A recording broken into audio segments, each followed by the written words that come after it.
The Shroud of Turin. Jesus. Yes, that's what we're going to be talking about today. What if the evidence stepped out? Would you recognize him? The sign of Jonah. Blessed are the pure in heart, for they shall see God.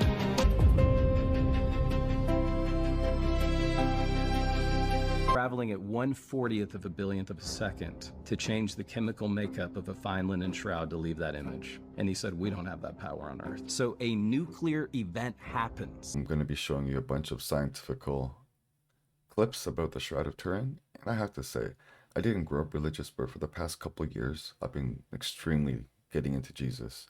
I've always looked into spiritual teachings like Buddhism and things like that. Always heard about Jesus, listened to Jesus, but I've never really concentrated on Jesus until recently, 2 years. So that's it. I'm going to get baptized. I'm going to go look at some churches today after this, get a haircut, clean up a little bit. Winter's over, so time to get a good old haircut for the summertime. But anyway, yeah, I'm going to make some big changes. I'm going to try and quit smoking today. I smoke marijuana as well, so I'm going to try and quit that as well. And we'll see how it goes, right? I think it's time, right? I think it's time. It's financially, it takes its toll. Cigarettes is a bad habit. It takes its toll, health-wise, financially. So I got to turn my life around here. I got to make things right. I'm in a financial situation, so it's time to make things right. And the only way I can go is trust in God. That's about it. Put my faith in Him, quit all my bad habits, and just get back on the right track, the positive track. So here's a bunch of clips about the Shroud of Turin and Jesus. And yeah, I think I'm going to get baptized soon and check out some churches and things like that today, probably. This is great news. Check it out, everybody.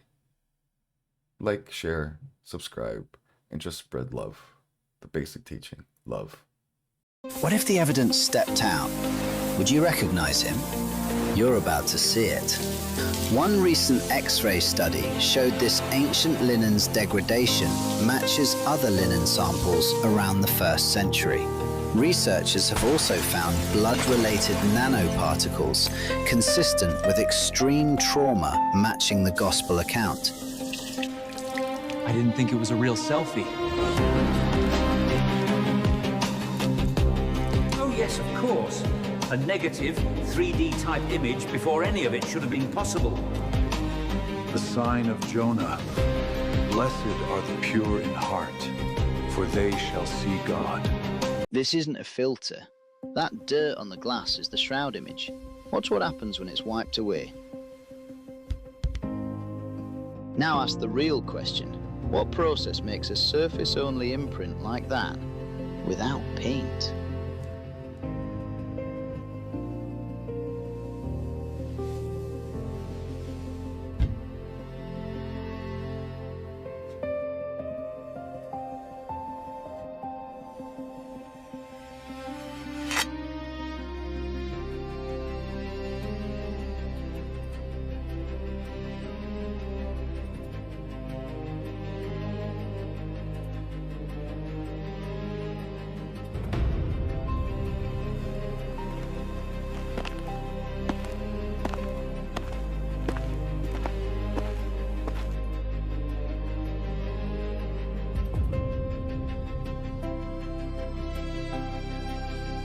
In the Shroud, one of the really fascinating things that I've not been able to share on other shows, in 1976, 2 physicists are at Sandia Labs, Eric Jumper and John Jackson. They're at the Air Force Academy. They have an VP8 image analyzer. The VP8 image analyzer is designed to study what happens to the surface of the Earth after a nuclear explosion. He doesn't have the actual shroud. He just has a photo of the shroud that he puts through the VP8 image analyzer in 1976. Sean, they are blown away because there is 3D encoding on the shroud. There is a topography, almost a holographic nature to it, where the body wasn't even touching the shroud.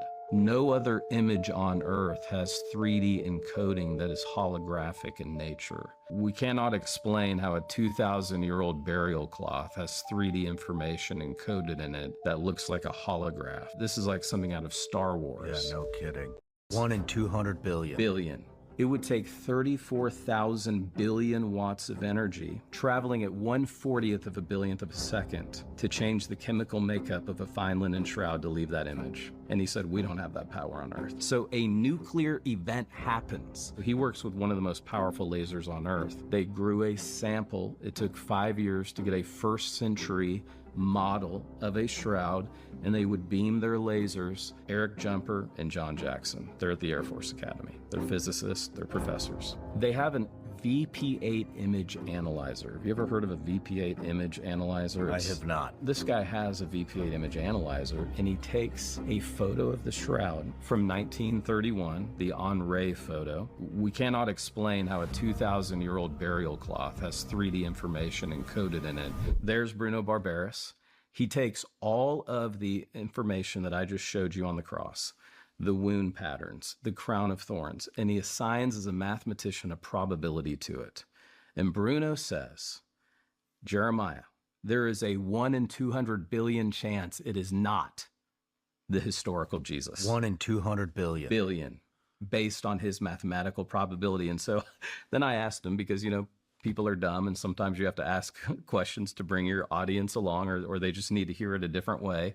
I said, so Bruno, are you saying that you believe that this was the Jesus of the Bible who was crucified and who this image is? He said, yes. How can I not believe that? The probability compels me to believe. He put his hands up like that. And so the shroud is mentioned in all 4 Gospels.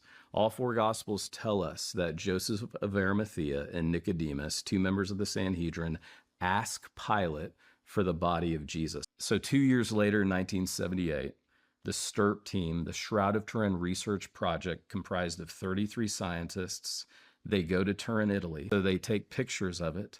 They get pollen spores. They get all of the samples, and they look at it, and their minds are blown away. Barry Schwartz, who I talked to on the phone, he's now dead. He was a Jew, and he came to believe that the shroud was authentically Jesus.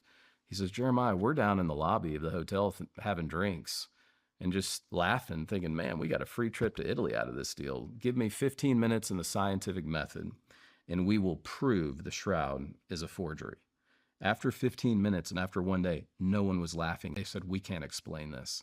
But what got Barry, and so Barry gives the TED talk on the shroud, but what turned him and convinced him was the blood type AB blood. The significance is, if there was ever a priestly line of blood, it would be type AB blood. Guess what the blood type is on the Sudarium that's been there since the 7th century? AB blood. So if you're a medieval forger, how are you going to know about AB blood? The hematological reports that have studied the blood, the peer-reviewed journals, show that Jesus, who I believe is the man of the shroud, he was experiencing high levels of ferritin, so much so that he was experiencing organ failure before he even got to the cross. It is a miracle he even made it to the cross, based on the demonic flogging that he experienced. There's a criminologist by the name of Max Fry, and he takes pollen samples from the shroud. There are 58 pollens on the shroud. 38 of them are from Jerusalem. They only bloom in springtime during Passover. The rest of the 20 pollens follow the provenance of where the shroud has been for the last 2,000 years. It's the best established fact of the ancient world on April 3rd, AD 33. Sean, if we cannot believe that Jesus was crucified under Roman crucifixion based on the sources and evidence, we shouldn't believe that Caesar crossed the Rubicon in 49 BC. Jesus' death and resurrection is the best evidential fact established from late antiquity, and the evidence bears that out. I think the energy, this nuclear event that brought Jesus's physical body back to life, just blew the tomb door wide open. It turns out, when you look at it, the Shroud of Turin is scientific proof of the physical, bodily resurrection of Jesus Christ. And I believe that based on the evidence and the 102 academic disciplines that have studied over 600,000 research hours in it. I believe that because I'm not irrational. So I went from skeptic to believing in it based on the science.